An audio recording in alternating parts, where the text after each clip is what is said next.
Era uma vez um livro cheio de aventuras, marinheiros, povos minúsculos e criaturas fantásticas. Parece um conto de fadas, certo? Errado. Essa é, na verdade, uma das sátiras mais ácidas e sarcásticas da história da literatura. A verdade é que As Viagens de Gulliver, de Jonathan Swift, não é uma obra infantil. Trata-se de uma sátira, uma das mais contundentes já escritas. Um texto que expõe com inteligência e ironia as contradições, os vícios e as falácias da humanidade. Um livro que, ao longo dos séculos, foi sim suavizado, foi censurado, foi reinterpretado justamente para se adequar a versões mais palatáveis, escondendo o seu verdadeiro impacto. E hoje é isso que a gente vai fazer aqui. A gente vai olhar para esse clássico sem filtros.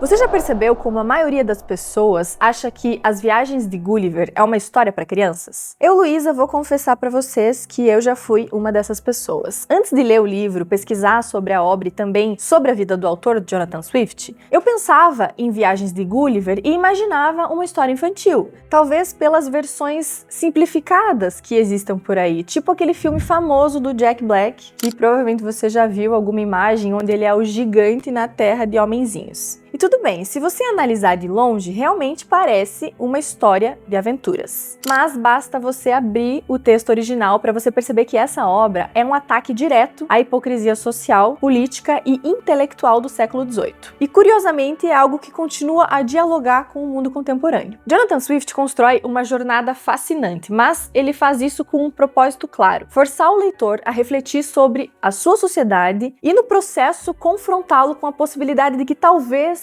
nós sejamos tão ridículos quanto os povos que o Gulliver foi encontrando ao longo das suas viagens. Mas antes de eu te explicar tudo isso, entender cada uma das 4 viagens de Gulliver, entender o que elas realmente significam e fazer com que você nunca mais olhe esse livro da mesma forma, eu quero fazer para você um convite. Se você gosta de literatura clássica e quer explorar os significados por trás dos grandes livros da história, já se inscreve no canal agora mesmo. Você deve estar percebendo que a gente está crescendo cada vez mais, trazendo conteúdos aprofundados. E tudo isso só é possível porque vocês assistem, comentam e fazem esse canal acontecer. Então, se você está chegando agora, seja muito bem-vindo. E se você já faz parte da nossa comunidade, muito obrigado por acompanhar o nosso trabalho e fazer tudo isso acontecer. Agora vamos para o que interessa. Vamos embarcar nessa jornada e enxergar Gulliver não apenas como um simples viajante, mas como um espelho da própria humanidade. Primeiro, para compreender a profundidade de Viagens de Gulliver, nós precisamos entender quem foi Jonathan Swift. Esse cara era um cara, digamos assim, diferente. Ele nasceu em 1667 na Irlanda e ele viveu num período de muitas mudanças ali na Europa. Era uma época cheia de intrigas políticas, disputas entre reis, lutas religiosas, revoluções intelectuais. Só para vocês se situarem, é mais ou menos nessa época aí que o iluminismo estava começando a aparecer, com filósofos questionando o poder absoluto dos reis e propondo novas ideias sobre ciência, política, direitos humanos e tudo mais. E quem era o Jonathan Swift no meio disso tudo? Bom, além dele ser um excelente escritor, ele era uma pessoa com uma língua afiada. O cara era um provocador nato, ele não escrevia só por entretenimento. Ele escrevia para criticar e fazer as pessoas pensarem. E As Viagens de Gulliver foi o ápice desse pensamento. Quando o livro foi publicado, em 1726, muita gente achou que era só uma aventura fantasiosa. Mas quem lia com atenção percebia, tinha muito mais coisa ali. O Swift usou essa história como um grande teatro para questionar governos, para questionar a ciência, para questionar a moralidade e até a própria humanidade. Ele criou um mundo cheio de exageros e bizarrices para, no fundo, falar da nossa realidade. Mas calma, isso não significa que o livro é um ataque direto à humanidade. Na verdade, é um convite. Eu, pelo menos, vejo assim. Um convite para explorar terras desconhecidas e, no meio do caminho, a gente se perguntar: será que a gente é tão diferente assim dos povos que o Gulliver foi encontrando no caminho? Agora sim, a gente pode começar pela primeira viagem para entender tudo isso que eu tô falando. Essa história começa com o Gulliver, um médico cirurgião, partindo em uma viagem de navio. Perdido no oceano, ele chega a uma praia desconhecida e, exausto, ele desmaia. Quando ele acorda, ele não consegue se mexer. Então o Gulliver percebe que o seu corpo inteiro está preso por centenas de fios minúsculos, os seus braços, as suas pernas, até os seus cabelos cotovelos foram amarrados. E aí ele pisca ali algumas vezes, tentando entender o que estava acontecendo. E então ele vê o seguinte, ele vê mini homenzinhos. Homenzinhos de 15 centímetros no máximo, do tamanho da mão dele, caminhando sobre o seu peito,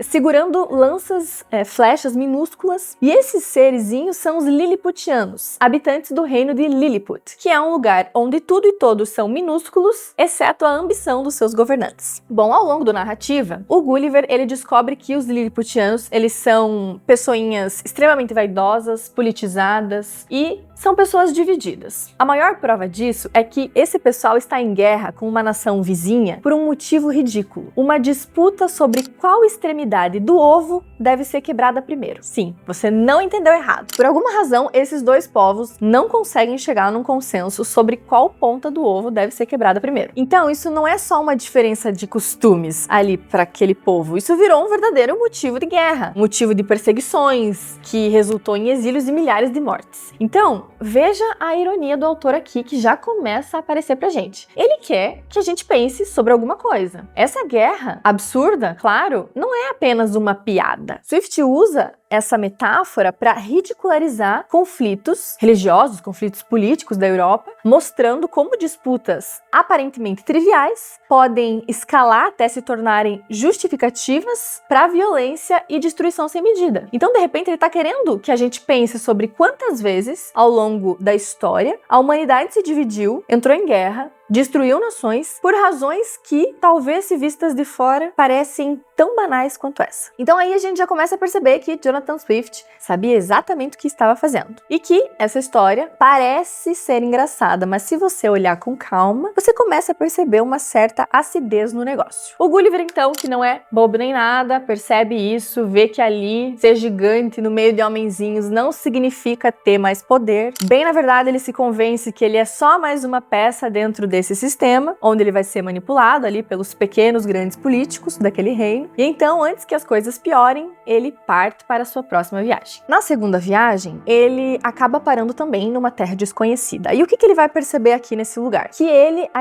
é um homenzinho numa terra de gigantes. Então, se em Lilliput ele era um gigante, agora nessa terra chamada Brobdingnag, ele é minúsculo, um grão de poeira no meio do mundo colossal. Aqui então o Gulliver vai descobrir que os habitantes, apesar de serem gigantes, imporem medo, num primeiro momento, são seres incrivelmente sábios e morais, são seres pacíficos. Mas isso não significa que a vida do Gulliver ali seria fácil, porque, bem na verdade, ele acaba sendo tratado como se fosse uma curiosidade exótica. Imagina ele ali, pequenininho, falante, cheio de opiniões. Então os gigantes veem isso e começam a tratar ele como se ele fosse um animalzinho de estimação mesmo, dão comida, brincam, ficam observando cada movimento dele, assim, como se cada coisa que ele fizesse gerasse uma espécie de fascinação. E aí, nas conversas dele com os gigantes, especialmente ali as pessoas do Palácio Real, ele tenta impressionar o rei, falando muito do orgulho ali do sistema político inglês, falando das conquistas militares da Inglaterra, fala do uso da pólvora, que os gigantes não conheciam. Então aqui, na verdade, o Gulliver, ele vira tipo um defensor da Inglaterra, sabe? Ele tenta convencer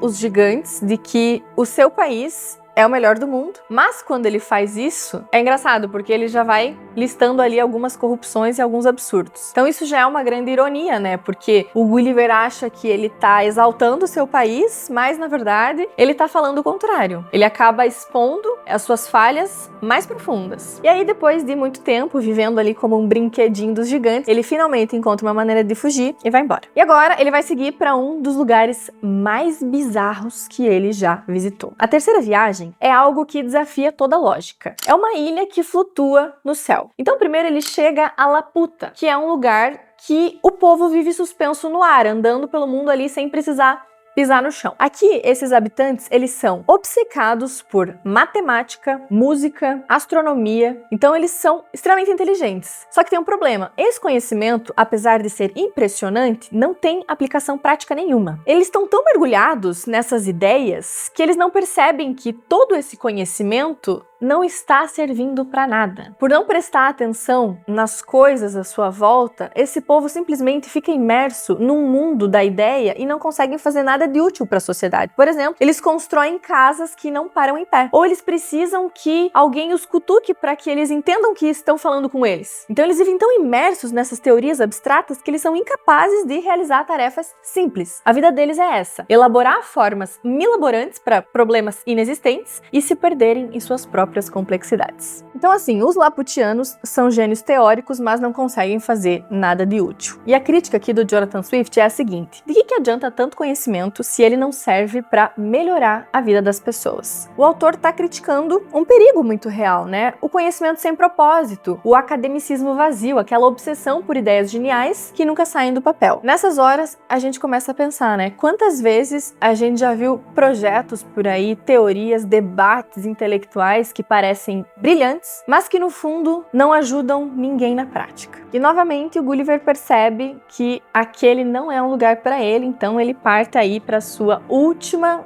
e mais perturbadora viagem. Que aqui é o golpe fatal do autor. Sério, é aqui que ele vai mostrar que ele perdeu totalmente a fé na humanidade. Até aqui a gente pode lembrar: Gulliver já viveu algumas das experiências mais bizarras possíveis. Ele foi um gigante entre minúsculos, depois ele foi uma formiga entre gigantes, depois ele passou um tempo num lugar onde todo mundo era um gênio, mas ninguém conseguia fazer algo de útil com isso. E nesse ponto da leitura, eu confesso para vocês que eu estava me divertindo, eu achando tudo engraçado. A escrita do Jonathan Swift tem esse efeito, ela é engraçada, ela é irônica, é uma escrita cheia de absurdos. Você consegue imaginar muita coisa, é aquele livro de ficção bem imaginativo. Só que aí, a quarta viagem começa. E foi aqui que eu percebi que essa história não é só uma brincadeira. Porque de repente eu parei de dar risada. Eu comecei a sentir um certo desconforto. Não com a história em si, mas com a humanidade. Mas se você ainda não entendeu, espera que eu vou te explicar o que essa última viagem significa. Na última viagem, o Gulliver ele chega a uma terra chamada Hilliams, ou qualquer outra forma de pronunciar esse nome. O que ele encontra nesse lugar primeiro são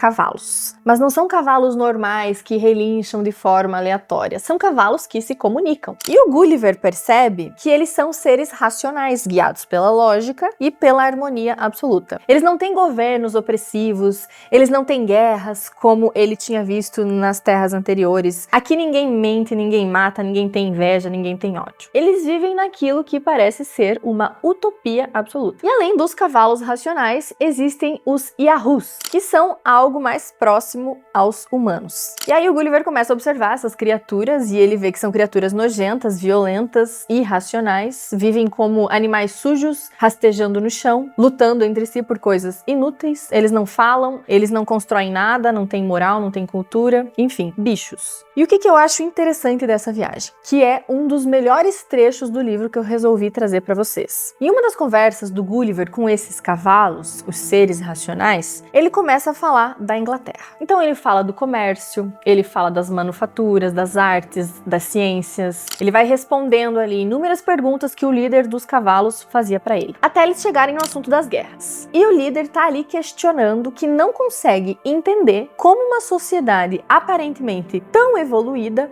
conseguia entrar em guerra. Então ele queria entender os motivos. E eu vou ler para vocês o trecho porque é muito interessante. Ele perguntou-me quais eram as causas ou motivos habituais que levavam um país a entrar em guerra com o outro. Respondi que eram inumeráveis, mas mencionaria apenas algumas das principais. Às vezes, a ambição dos príncipes, que nunca acham que possuem terras ou súditos suficientes para governar. Outras vezes, a corrupção de ministros, que envolvem seus soberanos em guerras para abafar ou desviar clamores dos súditos contra a má administração. Diferenças de opinião já custaram milhões de vidas. Por exemplo, se carne é pão ou se pão é carne. Se o suco de certa baga é sangue ou vinho. Se assobiar é um vício ou uma virtude. Se é melhor beijar um poste ou jogá-lo no fogo. Qual é a melhor cor para um casaco? Preto, branco, vermelho ou cinza? E se ele deve ser longo ou curto, estreito ou largo, sujo ou limpo, entre muitos outros.